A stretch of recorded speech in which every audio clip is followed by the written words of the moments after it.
Hello everyone, स्वागत है आपका हमारे ऑनलाइन एजुकेशन प्लेटफॉर्म प्रबुद्ध में। साथियों, जैसे आप सभी जानते हैं कि हमने जो है बौद्ध धर्म कंप्लीट कर दिया है। अब इसके बाद जो आज का टॉपिक है आपका जैन धर्म। मैंने आपको कल भी बताया था कि कैसे जो है 6ठी शताब्दी ईसा पूर्व में भारत में जो है नवीन धर्मों का उदय होता है, नवीन संप्रदायों का उदय होता है। और उसके क्या कारण थे मैंने आपको ये भी बताए थे, है ना। उसके कुछ प्रमुख कारण जैसे कि वैदिक धर्म में जो है कैसे जटिलता आ रही है, कैसे यज्ञों की परंपरा को और उनके कर्म कांडों को और जटिल बनाया जा रहा है ना। जाति प्रथा की जटिलताएं सामने आ रही हैं। इसके अलावा जो है वैदिक ग्रंथों की जो कठिन भाषा है, जिससे कि लोगों का क्या हो रहा है उससे वो आम जनमानस में जो है घुल नहीं पा रहे हैं, यानी कि लोग उनसे थोड़ा थोड़ा करके दूर होना शुरू हो रहे हैं।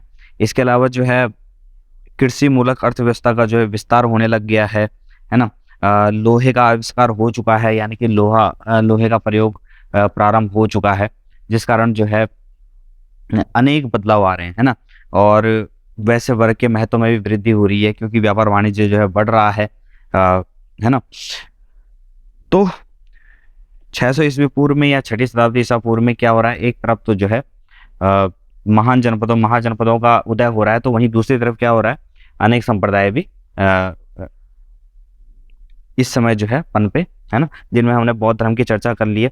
इसके बाद जो महत्वपूर्ण वो है जैन धर्म। तो हम जैन धर्म की चर्चा कर लेते हैं। आपको पता ही है जैन धर्म के जो वास्तविक संस्थापक हैं, संस्थापक नहीं बल्कि वास्तविक संस्थापक महावीर स्वामी जी को कहा जाता है। जैन परंपरा देखो, जैन परंपरा में क्या होता है, जैन परंपरा के अनुसार जो है इनके तीर्थंकर हुए हैं, तीर्थंकर जिन्होंने जो है इस धर्म का प्रचार प्रसार किया। तो ऐसे कुल जो है जैन परंपरा के अनुसार जो है 24 तीर्थंकर हुए हैं। तो मैं यहाँ पे लिख लेता हूँ,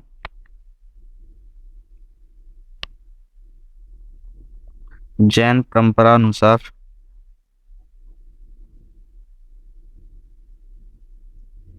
कुल तीर्थंकर, है ना, जो धर्म का प्रचार प्रसार करते थे वही तीर्थंकर होते थे।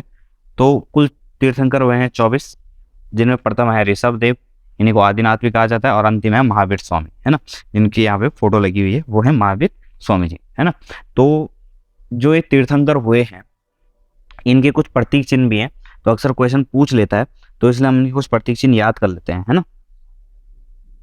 तो मैंने यहाँ पे जो है प्रमुख जैन तीर्थंकरों के जो है नाम लिख दिए हैं और उनका क्रम लिख दिया है। जैसे कि पहले हैं इसमें ऋषभ देव या आदिनाथ, ये हमारे प्रथम प्रथम तीर्थंकर हुए हैं। इनका प्रतीक चिन्ह था वृषभ, यानी कि जिसको हम सांड कहते हैं। वहीं अरिष्टनेमी जो है 22वें तीर्थंकर थे, जिनका प्रतीक चिन्ह था शंख। पार्श्वनाथ जो है 23वें तीर्थंकर थे, इनका था प्रतीक चिन्ह सर्प। और अगर हम बात करें तो ये इक्ष्वाकु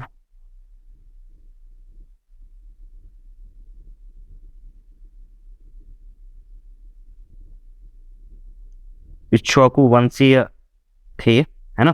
और महावीर स्वामी जी की अगर हम बात करें, जिनको जो है वास्तविक संस्थापक भी कहा जाता है, 24वें थे। ये जो है इनका प्रतीक चिन्ह था सिंह, आप यहाँ भी देख रहे होंगे। तो इनका प्रतीक चिन्ह है सिंह। और ये जो है ज्ञानत्रिक कुल के थे। तो आप याद रखेंगे कि पार्श्वनाथ जो 23वें तीर्थंकर हैं वो इक्ष्वाकु वंशीय हैं, जबकि महावीर स्वामी जो 24वें हैं वे ज्ञानत्रिक कुल के हैं। अगर मैं बात करूं यहाँ पे, तो जो ऋषभ देव हैं ये हैं संस्थापक, है ना, जैन धर्म के। परंतु जो महावीर स्वामी हैं उनको कहा जाएगा वास्तविक संस्थापक। तो इतना आप याद रखेंगे, है ना। ये कुछ महत्वपूर्ण बातें थी। इसके अलावा जो है 2 तीर्थंकर हैं, जिनमें जो पहले थे यानी कि ऋषभ देव, तथा जो 22वें तीर्थंकर हैं यानी कि अरिष्टनेमी।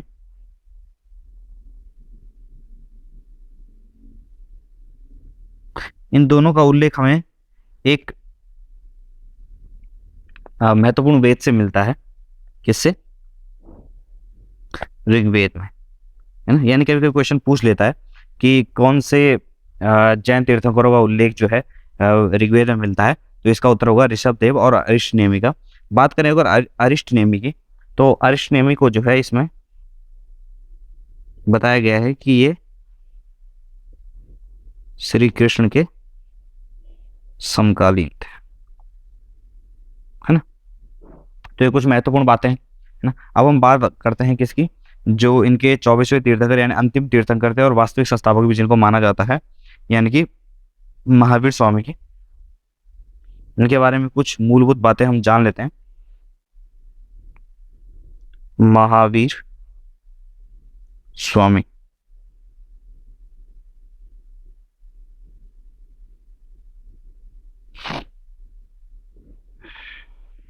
अगर हम बात करें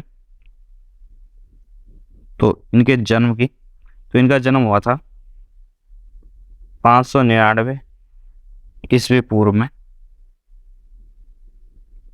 वैशाली के समीप कुंडग्राम, है ना। वैशाली के समीप कुंडग्राम में जो है महावीर स्वामी जी का जन्म होता है 599 ईस्वी पूर्व में। आप यहाँ पे देख रहे होंगे कि महावीर स्वामी का जन्म जो है भगवान बुद्ध से पूर्व हो रहा है यहाँ पे, है ना। तो यानी कि पहले कौन सा धर्म आया है यहाँ पे, तो हम बात करेंगे तो यहाँ पे जो है जैन धर्म पहले आया है, क्योंकि जो है जो महात्मा बुद्ध हैं उनका जो जन्म होता है 563 ईस्वी पूर्व में, जबकि महावीर स्वामी का जन्म हो रहा है 599 ईस्वी पूर्व में। और आप जानते ही हैं ईसा पूर्व में जो है जो वर्ष है वो अवरोही क्रम में होते हैं, है ना। तो इनका जन्म हो चुका है 599 ईस्वी पूर्व में। इसके बाद जो है इनके पिता का नाम था सिद्धार्थ, है ना, जो कौन से कुल के थे, ज्ञानत्रय कुल के थे, मैंने बता दिया आपको पहले ही। माता जो है, माता का नाम था इनका त्रिशला, और ये जो है लिच्छवी वंश के थी। लिच्छवी वंश के महान सम्राट हुए चेटक, उनकी जो है ये बहन थी, है ना। और महावीर स्वामी की एक पुत्री थी जिसे बोला जाता है प्रियदर्शनी, कहीं कहीं इसका नाम जो है पणोज्जा भी मिलता है ना। और जो पुत्री थी तो इनका जो है जो दामाद था उसका नाम था जमाली। और जमाली की अगर मैं बात करूं तो जमाली ही जो है क्या बना था, इनका प्रथम अनुयायी भी बना था। जब इन्होंने जो है कैवल्य प्राप्त कर लिया था, पूर्ण ज्ञान प्राप्त कर लिया था, तब इनका प्रथम अनुयायी भी जो है जमाली ही बना था, यानी कि जो इनका दामाद था। इसके अलावा अगर बात करें तो इनके बड़े भाई थे नंदीवर्धन। नंदीवर्धन से इन्होंने जो है इजाज़त लेके जो है ये तपस्या करने चले गए थे। तो इन्होंने 12 वर्ष की जो है कठिन तपस्या की इन्होंने। कहाँ पे की,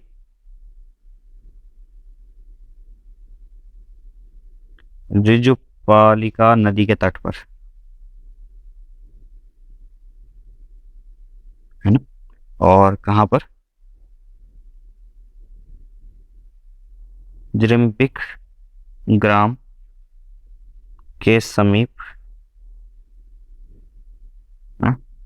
साल वृक्ष के नीचे इन्हें जो है क्या प्राप्त हुआ, कैवल्य। कैवल्य का मतलब होता है पूर्ण ज्ञान, यानी कि उन्हें जो है कैवल्य की प्राप्ति हुई। आप इसको याद रखेंगे, अक्सर क्वेश्चन आ जाता है कि कौन सी नदी के तट पर जो है इनको ज्ञान प्राप्त होता। तो ऋजुपालिका नदी के तट पर जिरम्बिक ग्राम के समीप जो है साल वृक्ष के नीचे जो है इनको कैवल्य की प्राप्ति होती है ना। कैवल्य, जब इनको कैवल्य प्राप्त हो गया तो इन्हीं को तब इनके कहलाए कैवलियन भी कहलाए, ये जिन भी कहलाए, ये अरह भी कहलाए, निर्ग्रंथ भी कहलाए, इनके बहुत सारे नाम पड़ गए, है ना। तो इनके कुछ प्रमुख नाम हम जान लेते हैं, है ना। इसके पश्चात जो है इनके अन्य नाम या उपनाम पड़े कुछ, जैसे कि केवलिन।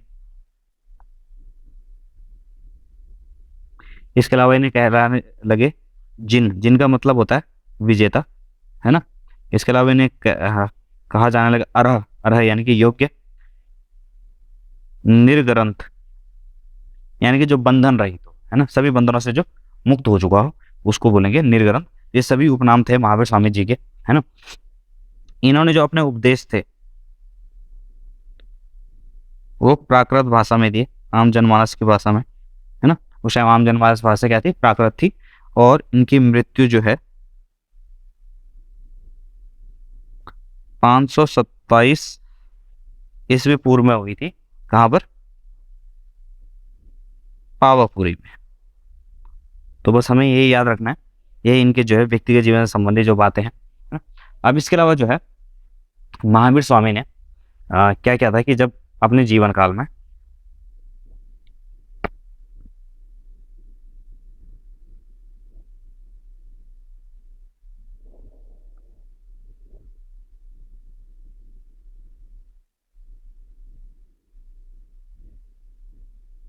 एक संघ की स्थापना की, है ना, जैन संघ की स्थापना की इन्होंने। अब इस संघ में क्या था, देखो, इस संघ में थे इनके क्या 11 अनुयायी थे इसमें, और इन अनुयायियों को हम क्या बोलते थे? गणधर, है ना। तो जब जो है महावीर स्वामी की मृत्यु होती है तो इन 11 अनुयायी में से सिर्फ एक ही बचता है, और वही जो है इस यानी कि महावीर स्वामी की मृत्युपरांत कौन जो है इस जैन संघ का अध्यक्ष बनता है? जैन संघ का प्रथम अध्यक्ष बना कौन? सुधर्मन। और ये बहुत महत्वपूर्ण क्वेश्चन है, अक्सर आता है एग्जामिनेशन में, तो आप इसको याद रखेंगे कि महावीर स्वामी ने जब वो जीवित थे तो उन्होंने एक संघ की स्थापना की जिसमें उनके 11 अनुयायी थे, है ना। और इन अनुयायियों को जो गणधर कहा जाता था। ये सभी गणधरों में सिर्फ एक ही बचा हुआ था जो कि महावीर स्वामी की मृत्यु के उपरांत जो है जैन संघ का प्रथम अध्यक्ष भी बना, तो उसको कहते हैं सुधर्मन, है ना। इसके अलावा जो है महावीर स्वामी के एक शिष्य थे,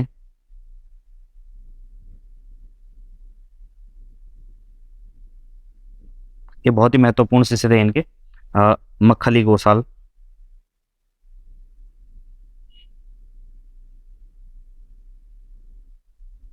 मक्खली गोसाल जो है इनके शिष्य थे। तो ये तो प्रारंभ में जो है मक्खली गोसाल जो है महावीर स्वामी के शिष्य थे प्रारंभ में।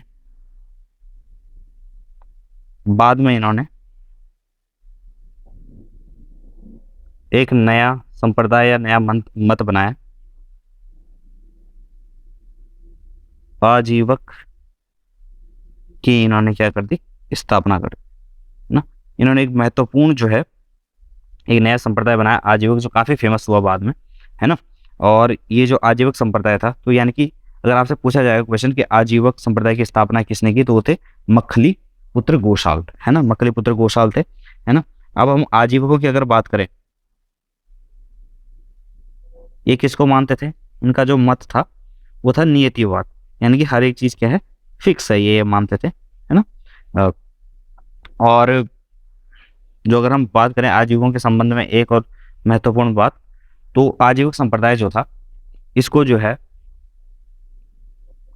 अशोक, सम्राट अशोक की बात कर रहा हूं मैं यहाँ पे, है ना, अशोक और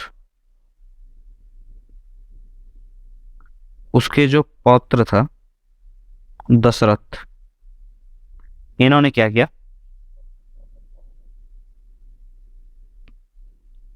बराबर तथा नागार्जुनी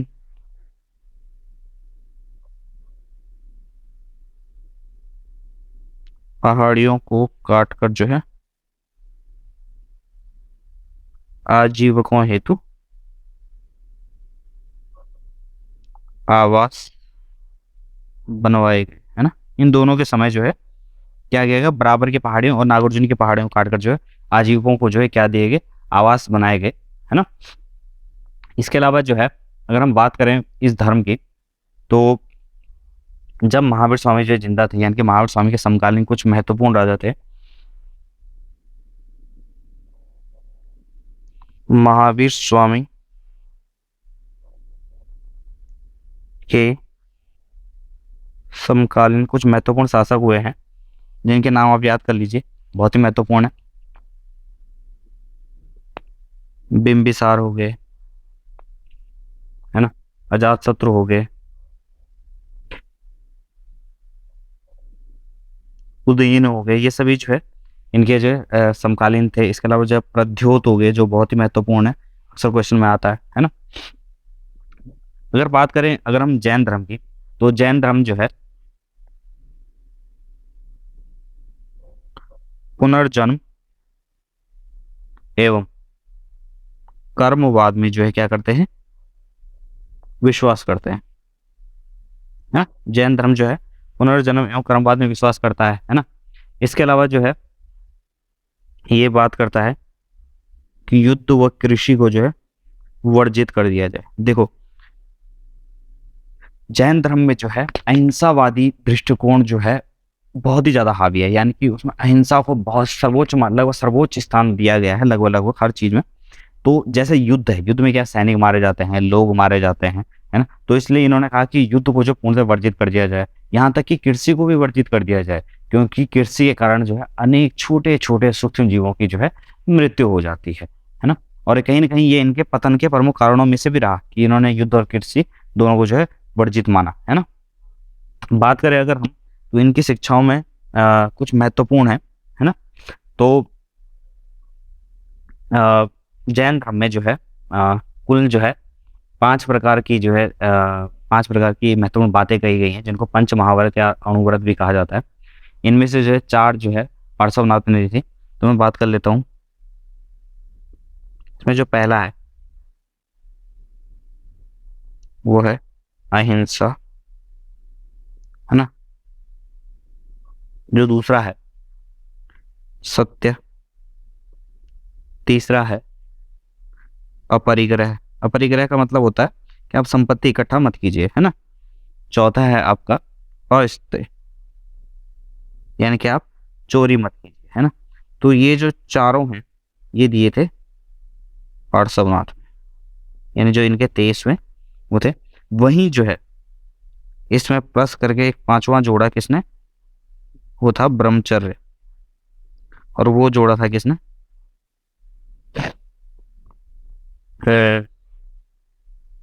महावीर स्वामी ने,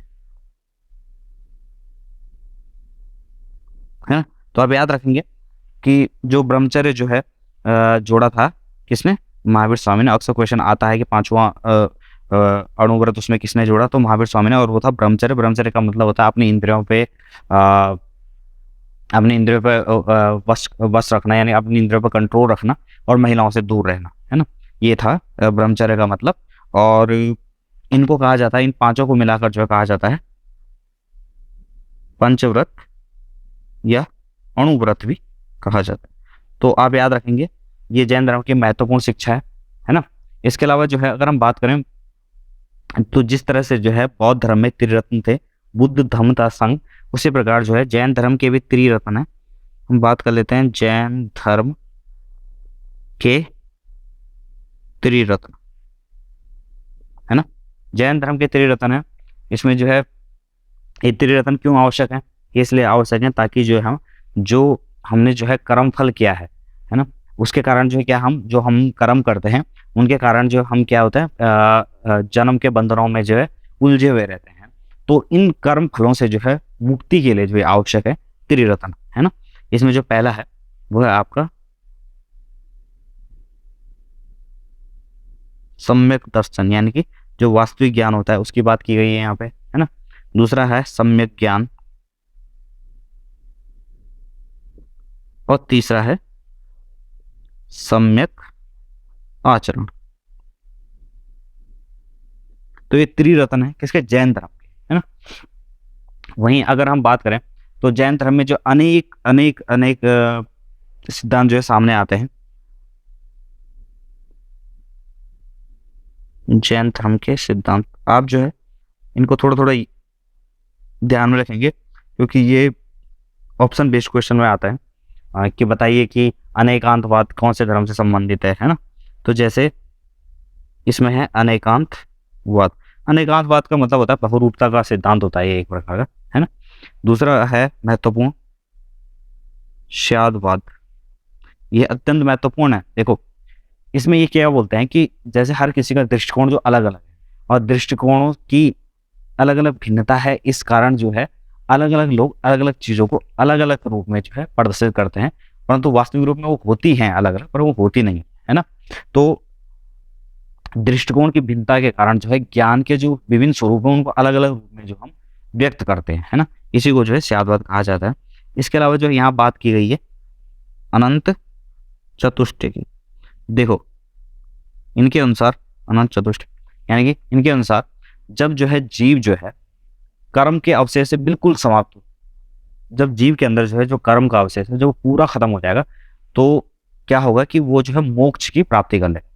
अब जब मोक्ष की प्राप्ति होगी तो मोक्ष की प्राप्ति से क्या मतलब है, मोक्ष इनके अनुसार जो मोक्ष के पश्चात जो जीवन के आवागमन चक्र है, यानी कि जो हमारे बंधन है उनसे हमें मुक्ति मिल जाएगी, और जब हम उनसे मुक्ति मिलेगी तो हमें क्या प्राप्त होगा, तो हमें प्राप्त होगा अनंत ज्ञान, अनंत दर्शन, अनंत वीर्य और अनंत सुख। इसी को बोले अनंत चतुष्टय, है ना। इसके अलावा मैं अगर बात करूं कि जैन धर्म में क्या देवताओं को मानते हैं, हाँ मानते हैं, परंतु जैन धर्म में जो है जो देवताओं का स्थान है तीर्थंकरों के पश्चात आता है।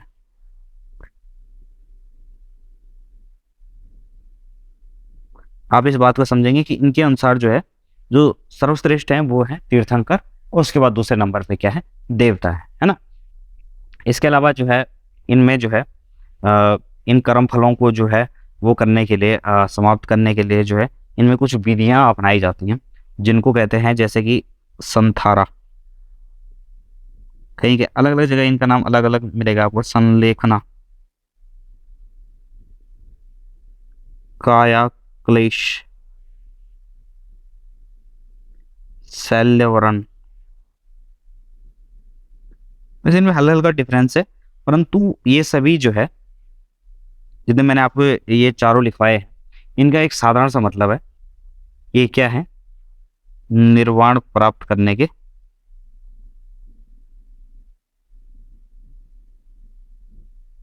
तरीके हैं, है ना।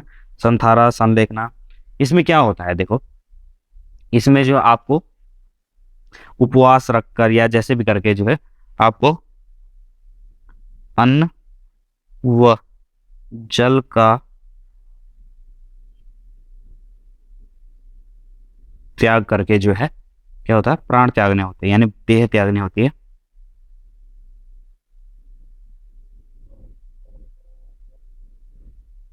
ना। अब हम बात कर लेते हैं, आगे बढ़ते हैं। जैसे कि बौद्ध संगीतियां हुई थी उसी प्रकार जो है जैन संगीतियां भी हुई हैं, है ना? तो बात कर लेते हैं जैन संगीतियों की,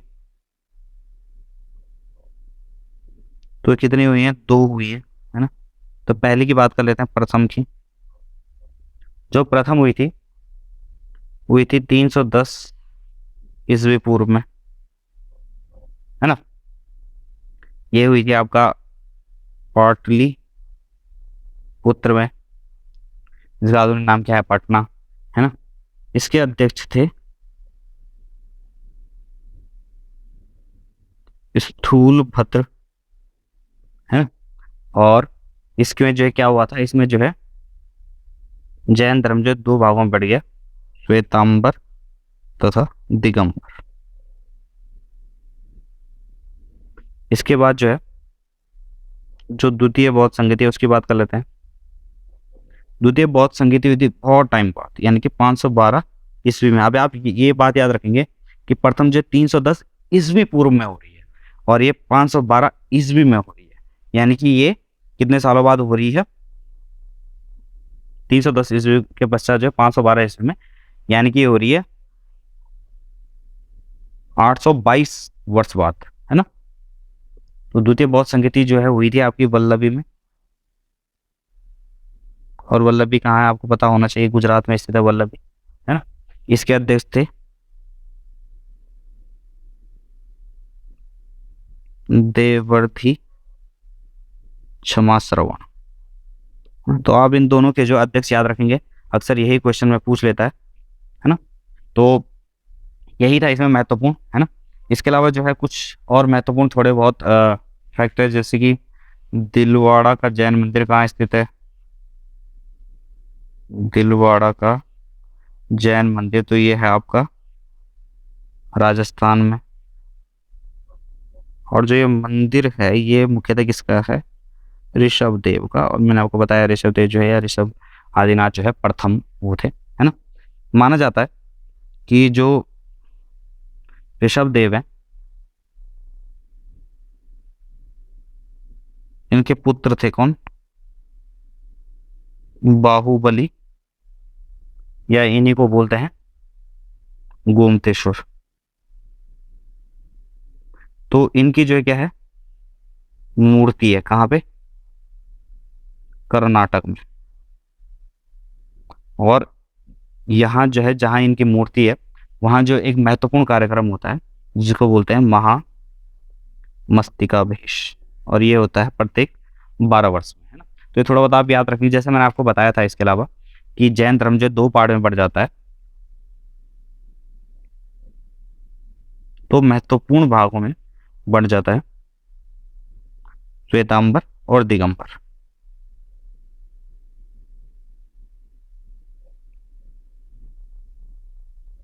अब देखिए इनमें क्या महत्वपूर्ण अंतर है, आप यहाँ पे नोट करेंगे। पहले ये कैसे बटे हम इस बारे में जान लेते हैं कि क्या कारण थे।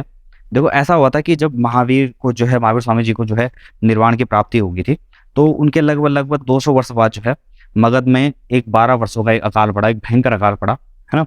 अब उस अकाल से क्या हुआ कि जो जैन गुरु थे भद्रबाहु, उनके नेतृत्व में जो है कुछ लोग जो है उन्होंने सोचा कि यहाँ तो अकाल पड़ चुका है, तो हम जो है उत्तर भारत से जो है दक्षिण भारत की ओर चले जाते हैं। इसी प्रकार जो है कुछ और थे जो जैन थे, उन्होंने क्या कहा, वो स्थूलभद्र के नेतृत्व में उन्होंने क्या किया, उन्होंने कहा कि नहीं नहीं हम तो नहीं छोड़ के जाएंगे, हम तो यहीं रहेंगे, है ना। तो क्या हुआ कि भद्रबाहु के जो समर्थक थे वो उनके साथ जो है दक्षिण में चले गए, और स्थूल बाहु या स्थूल भद्र वाले जो थे वो जो है यहीं रुक गए, है ना। तो हुआ ऐसा कि जब 12 वर्षों के पश्चात जो है अकाल समाप्त हो गया, तो उसके बाद जो है जो भद्रबाहु थे वो जो है मगध लौटे, कहाँ से? दक्षिण से मगध लौटे। तो उन्होंने देखा कि ये लोग तो जो है श्वेत वस्त्र पहने हुए हैं, तो उनके बीच में आपस में मतभेद हो गया बहुत सारी चीज़ों के लेके इतने वर्षों के अंतराल में। तो जो इनके बीच में मतभेद हो गया, तो इसी कारण जो है ये जो 2 पार्टों में बढ़ गया। जो श्वेतांबर थे, है ना, ये किसके नेतृत्व में थे? स्थूल भद्र के। जो दिगंबर थे वो थे भद्र बाहु। इसके अलावा मैंने आपको जैन साहित्य जो है पूर्व में पढ़ा चुका हूँ, वो आप जो है पहले वाली वीडियो में आप देख लीजिएगा, भारतीय इतिहास को जानने के स्रोत में। तो हम बात करते हैं श्वेतांबर की, तो इनकी क्या विशेषताएं हैं इनकी बात कर लेते हैं। तो जो श्वेतांबर है वे क्या करते हैं? श्वेत वस्त्र धारण करते हैं।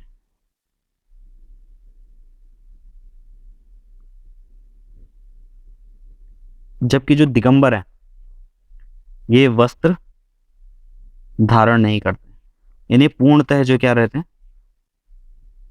नग्न रहते हैं, है ना। इनके अनुसार दिगंबर, देखिए दिगंबर शब्द का ही मतलब है दिशाएं ही जिनके वस्त्र हैं उनको बोलते हैं दिगंबर, और श्वेतांबर का मतलब होता है जिन्होंने श्वेत वस्त्र पहने हुए, है ना। तो दिगंबर यानी कि जो वस्त्र ही धारण नहीं करते, जिनकी दिशाएं ही जिनके वस्त्र हैं, वो जो है भद्रबाहु के अध्यक्षता में थे। वहीं जो है श्वेतांबर स्थूल भद्र के अध्यक्षता में थे। इसके अलावा जो है श्वेतांबर के अनुसार जो महत्वपूर्ण बात है वो है, श्वेतांबर के अनुसार जो स्त्रियां हैं वो निर्वाण की अधिकारी हैं,